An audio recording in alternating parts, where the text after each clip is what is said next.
Okay, so chapter 4, sensory, attentional and perceptual processes.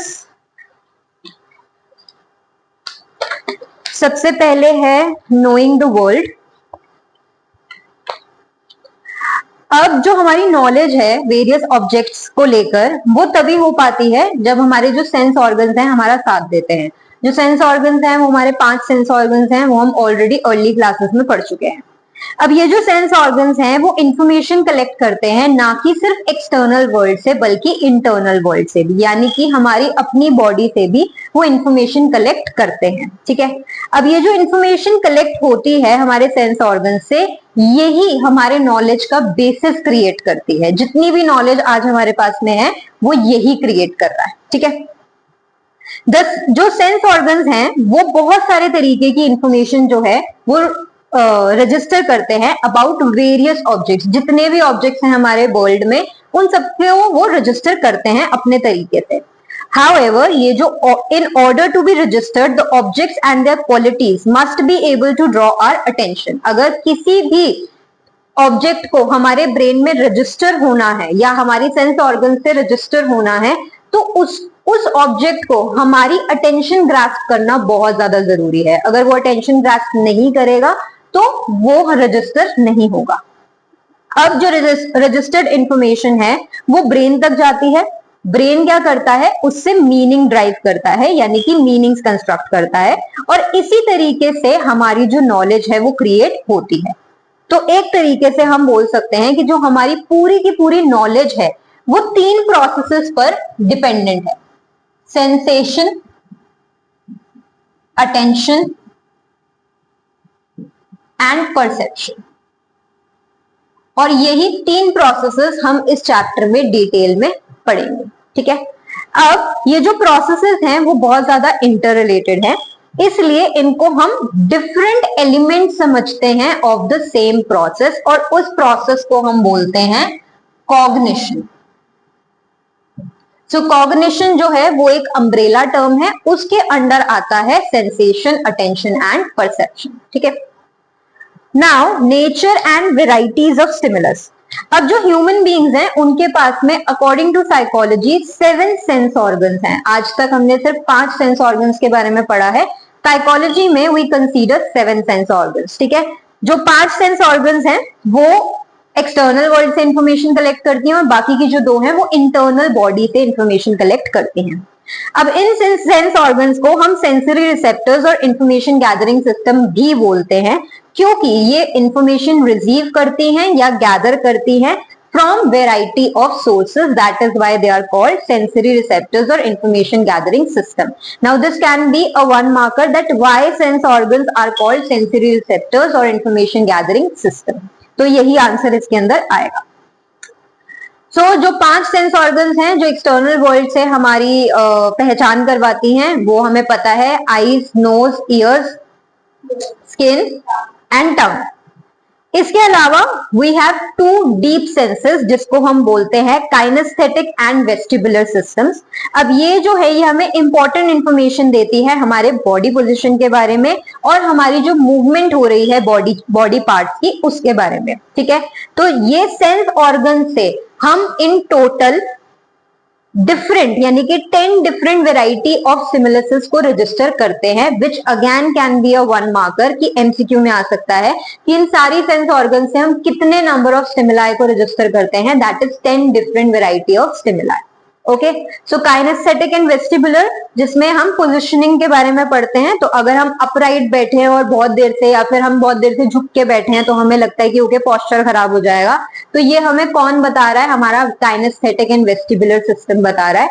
या फिर कौन से बॉडी पार्ट का कितने टाइम पे क्या मूवमेंट करना है वो हमें कौन बता रहा है? काइनेस्थेटिक एंड वेस्टिबुलर सिस्टम बता रहा है. ठीक है. Next is sense modalities. Sense modalities, अब इस पे भी बहुत इंपॉर्टेंट क्वेश्चन आ जाता है.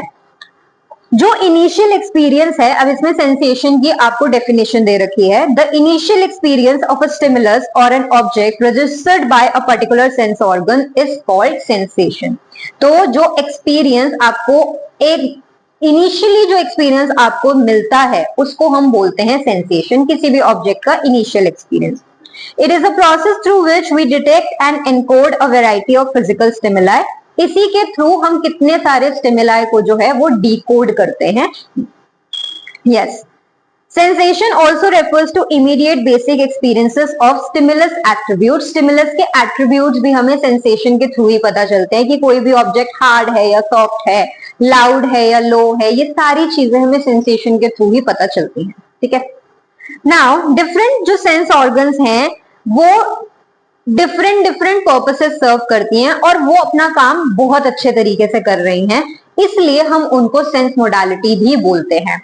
Now this can be a one marker. Sensation पे तो डिफाइन करने का पूरा क्वेश्चन आएगा और जो मैंने बोल्ड में लिखा हुआ है वो पूरा का पूरा तुम लिखोगे अगर 2 नंबर की सेंसेशन की डेफिनेशन आती है तो. इसके अलावा जो क्वेश्चन आ सकता है कि why sense organs are called sense modality या व्हाट इज सेंस मोडालिटी, उस पे सेकंड वाला पॉइंट आएगा. That different sense organs deal with different forms of stimuli and serve different purposes. Each sense organ is highly specialized for dealing with a particular kind of information. Hence, each one of them is known as a sense modality. क्योंकि वो सब अपना काम बहुत अच्छे तरीके से कर रही हैं, इसलिए हम उनको सेंस मोडालिटी बोलते हैं. ठीक है.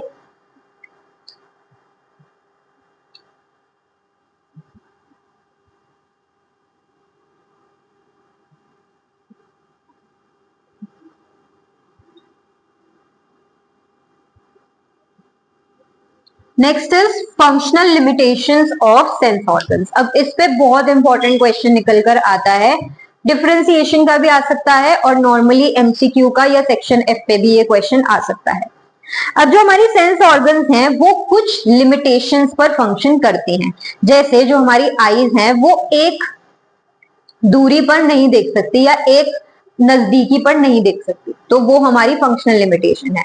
हमारे जो ईयर्स हैं वो 1 हर्ट्ज तक की ही वॉइस को सुन सकते हैं, उससे ज्यादा अगर वो होगी तो हम नहीं सुन पाएंगे या उससे कम अगर होगी तो वो भी हम नहीं सुन पाएंगे. ठीक है. जो ह्यूमन बीइंग्स हैं हम लिमिटेड रेंज ऑफ स्टिमुलेशन पर वर्क करते हैं. किसी भी चीज को अगर हमसे नोटिस होना है या किसी भी चीज को हमारे सेंसरी रिसेप्टर से अगर नोटिस होना है तो उस ऑब्जेक्ट को एक ऑप्टिमल मैग्नीट्यूड का होना पड़ेगा, एक ऑप्टिमल इंटेंसिटी का होना पड़ेगा. ठीक है. नाउ अब ये जो रिलेशनशिप है स्टिमुलाई और सेंसेशन के बीच में, ये हम पढ़ते हैं साइकोफिजिक्स में. Again can be a one marker, MCQ में आ सकता है. Okay, so in order to be noticed, a stimulus has to carry a minimum value or weight. The minimum value of a stimulus required to activate a given sensory system is called absolute threshold or absolute limit. ठीक है. तो इसका मतलब ये है कि हमारे sensory receptors को एक्टिवेट करने के लिए जो है एक स्टिमुलस को एक पर्टिकुलर अमाउंट का होना ही पड़ेगा, एक पर्टिकुलर इंटेंसिटी का होना ही पड़ेगा. तो एक पर्टिकुलर इंटेंसिटी पे जब एक स्टिमुलस हमारी सेंसरी रिसेप्टर्स को अराउज कर देता है या एक्टिवेट कर देता है, उसको हम बोलते हैं एब्सोल्यूट थ्रेशोल्ड. ठीक है. अब इस चीज को साबित करने के लिए हमने एक एक्सपेरिमेंट कंडक्ट किया जिसमें व्हाट वी डिड, हमने एक ग्लास ऑफ वाटर लिया जिसमें हमने शुगर ग्रैन्यूल्स डाले. हर शुगर ग्रैन्यूल के बाद में हम टेस्ट कर रहे थे और ये देख रहे थे कि पानी मीठा हो रहा है या नहीं हो रहा है. ठीक है. अब ऐसे करते करते हमने एक शुगर ग्रैन्यूल डाला, दूसरा शुगर ग्रैन्यूल डाला, ऐसे करते करते हमने सपोज करते हैं 20 शुगर ग्रैन्यूल्स डाले और 20 शुगर ग्रैन्यूल्स डालने के बाद में 50% ऑफ द पॉपुलेशन ने मुझे बोला कि हाँ पानी मीठा हो गया है.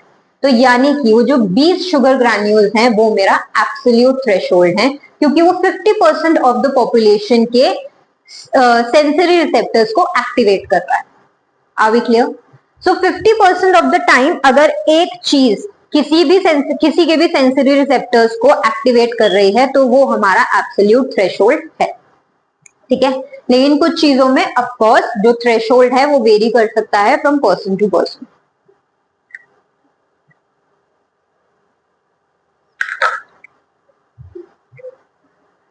Okay. Next is difference threshold और डिफरेंस लिमिट. डिफरेंस थ्रेशोल्ड का मतलब होता है जब कोई स्टिमुलस पहले वाले स्टिमुलस से अगर हल्का सा भी डिफरेंट है उसको हम बोलते हैं difference threshold. To define, The smallest difference in the value of two stimuli that is necessary to notice them as different is called difference threshold or difference limit. अब उसी एक्सपेरिमेंट को कंटिन्यू करते हैं और समझते हैं कि हमने क्या किया। अब हमने एक और ग्लास ऑफ वाटर ले लिया है, 20 शुगर ग्रैन्यूल्स पे हमें पता चल गया कि okay that is the absolute threshold. अब हमें डिफरेंस थ्रेशोल्ड देखना है, तो हम 20 शुगर ग्रैन्यूल्स हमने ऑलरेडी इस ग्लास ऑफ वाटर में डाल रखे हैं। अब हम 21वां डालेंगे, 22वां डालेंगे। अब सपोज करते हैं कि आगे डालते डालते शुगर ग्रैन्यूल्स, जब मैंने 10 और शुगर ग्रैन्यूल्स डाल दिए यानी कि 30 शुगर ग्रैन्यूल्स अब हो गए हैं, 10 और डाले हैं, तो वहां पर लोगों को 50% ऑफ द पॉपुलेशन को जो है जिनके ऊपर मैं एक्सपेरिमेंट कर रही हूं, उनको वो पानी पहले वाले पानी से ज्यादा मीठा लगा है। तो यानी कि वो जो 10 है वो मेरा डिफरेंस थ्रेशोल्ड है या डिफरेंस लिमिट है। इस पे क्वेश्चन पक्का आएगा। एक्सपेरिमेंट तुम अपने लैंग्वेज में एक्सप्लेन कर सकते हो, कोई प्रॉब्लम नहीं है, बस मीनिंग मत चेंज करना, लेकिन जो डेफिनेशंस हैं उनको चेंज नहीं कर सकते। ठीक है, तुम्हें समझ में आ गया होगा, लेकिन डेफिनेशन वही लिखनी है जो है, चाहे वो एब्सोल्यूट थ्रेशोल्ड की हो या डिफरेंस थ्रेशोल्ड की हो। ठीक है, अब इस पे डिफरेंशिएशन का भी क्वेश्चन आ सकता है या नॉर्मली एब्सोल्यूट थ्रेशोल्ड या फिर एब्सोल्यूट लिमिट डिफरेंस थ्रेशोल्ड पे भी अलग अलग क्वेश्चंस भी आ सकते हैं, 2-2 नंबर के या 3-3 नंबर के। ठीक है,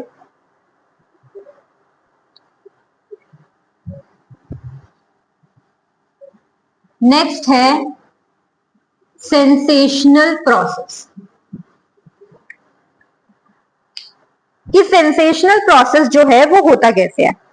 अब जो सेंसरी प्रोसेसेस हैं वो सिर्फ और सिर्फ स्टिमुलस की कैरेक्टरिस्टिक्स पर डिपेंड नहीं करते हैं। जो सेंस ऑर्गन्स हैं और जो न्यूरल पाथवेज हैं जो हमें मतलब सेंट्रल नर्वस सिस्टम को कनेक्ट कर रहे हैं या फिर ब्रेन को कनेक्ट कर रहे हैं from the rest of the body, वो भी बहुत ज्यादा इंपॉर्टेंट रोल प्ले करता है when it comes to sensation. ठीक है, अब जो सेंस ऑर्गन है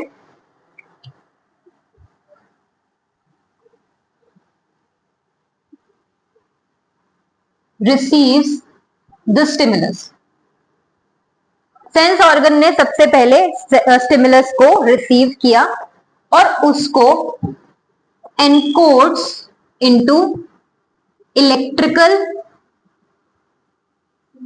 इंपल्स। अब ये जो इलेक्ट्रिकल इंपल्स है वो कहां जाएगी, हायर ब्रेन सेंटर्स में जाएगी। अगर इस इलेक्ट्रिकल इंपल्स को यानी कि इस स्टिमुलस को अगर हमारे ब्रेन से नोटिस होना है तो जो इलेक्ट्रिकल इंपल्स है उसको ब्रेन तक जाना पड़ेगा। So it reaches brain with the help of neurons. ठीक है, न्यूरॉन्स क्या करते हैं, एक न्यूरॉन से दूसरे न्यूरॉन को मैसेज ट्रांसक्रिप्ट करते हैं यानी कि फॉरवर्ड करते हैं आगे इन सिंपल लैंग्वेज। फिर ब्रेन तक जब ये बात पहुंचती है तो वो इसको अलग ही अपने तरीके से मीनिंग देता है एंड फाइनली सेंसेशन का जो है प्रोसेस कंप्लीट होता है। अब इस न्यूरल पाथवे में अगर कहीं पे भी कोई प्रॉब्लम आई, सेंस ऑर्गन में कोई प्रॉब्लम आई जो इंफॉर्मेशन रिसीव कर रही है, तो ये पूरा सेंसेशन का प्रोसेस नहीं हो पाएगा। या फिर अगर सेंस ऑर्गन इसको इलेक्ट्रिकल इंपल्स में कन्वर्ट नहीं कर पा रही हैं तो भी सेंसेशन नहीं हो पाएगा। इसके अलावा अगर न्यूरॉन्स में कोई प्रॉब्लम है कि न्यूरॉन्स आगे बात को पहुंचा ही नहीं पा रहे हैं ब्रेन तक, तब भी सेंसेशन नहीं हो पाएगा। या फिर ब्रेन में कोई प्रॉब्लम है कि वो चीजों को इंटरप्रेट ही नहीं कर पा रहा है, तब भी सेंसेशन का प्रोसेस नहीं हो पाएगा। तो इस पूरे न्यूरल पाथवे में अगर कहीं पे भी कोई भी प्रॉब्लम आई तो सेंसेशन का पूरा जो प्रोसेस है वो जेपरडाइज हो सकता है। आगे क्लियर? ठीक है, नेक्स्ट अटेंशनल प्रोसेस। सेंसेशन हमारा खत्म हो गया है, अब हम अटेंशन का प्रोसेस जो है वो शुरू करेंगे। अब बहुत लार्ज नंबर ऑफ स्टिमुलाई जो है वो हमारे सेंस ऑर्गन्स पर एक साथ अटैक करते हैं, साइमल्टेनियसली अटैक करते हैं, लेकिन हम उन सब को नोटिस नहीं करते एक टाइम पे। सिर्फ कुछ को हम सेलेक्ट करते हैं और उनको ही हम नोटिस करते हैं। ठीक है, so to define the process through which certain stimuli are selected from a group of others is generally referred to as attention. तो ये जो पूरा प्रोसेस है जिसमें हम नंबर ऑफ स्टिमुलाई में से कुछ को ही सिलेक्ट करके उन पे फोकस कर रहे हैं, इस प्रोसेस को हम बोलते हैं अटेंशन। ठीक है। Now there are certain properties of attention.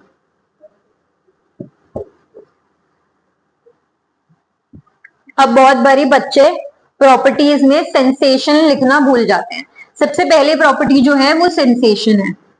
अगर सेंसेशन ही नहीं होगी तो अटेंशन तक बात ही नहीं पहुंचेगी। ठीक है, तो पहली property is always attention, sensation.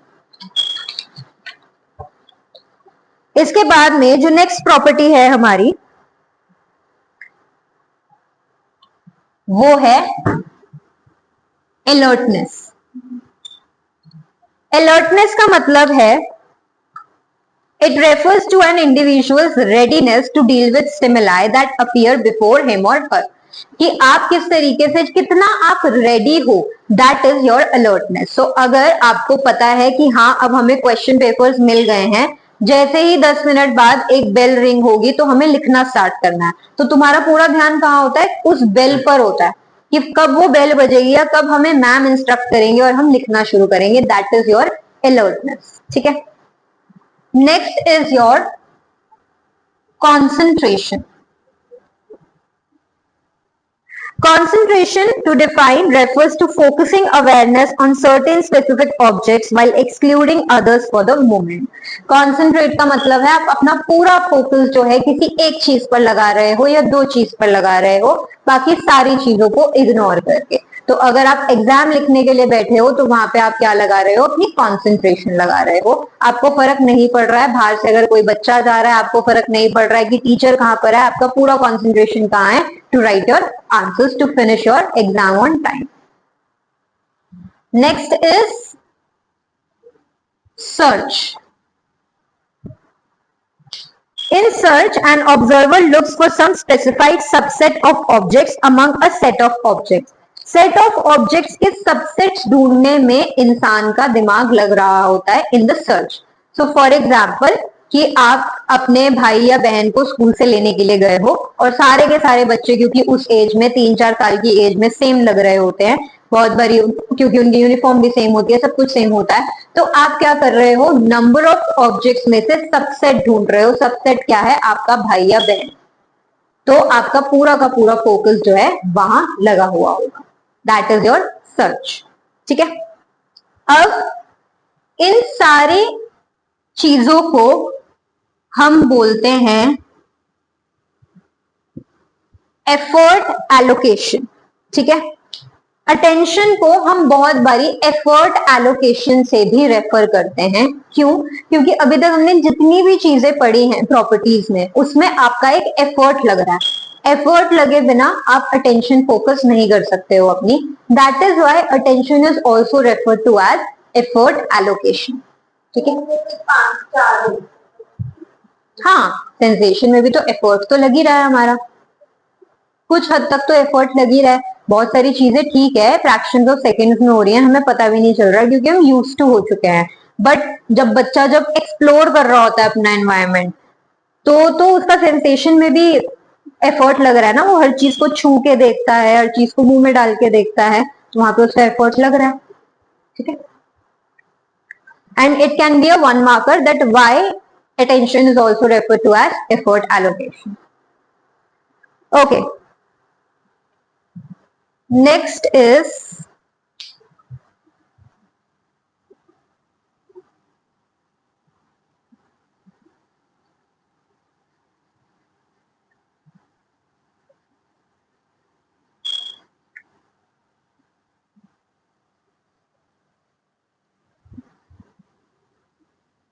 focus and fringe of attention. अब अटेंशन का फोकस भी होता है और फ्रिंज भी होता है. Focus, if we define, when the field of awareness is centered on a particular object or event, it is called focus or the focal point of attention. जब हमारा पूरा का पूरा ध्यान किसी एक चीज पर फोकस्ड होता है उसको हम बोलते हैं फोकस और फोकल ऑफ अटेंशन. जैसे कैमरा में भी होता है ना, वो एक चीज पर फोकस करता है या फोकल पॉइंट होता है कैमरा का भी, तो दैट मीन्स आप एक चीज पर फोकस कर रहे हो, that is the focus of attention. इसके अलावा होता है fringe of attention to define when the objects or events are away from the center of awareness and one is only vaguely aware of them, they are said to be at the fringe of attention.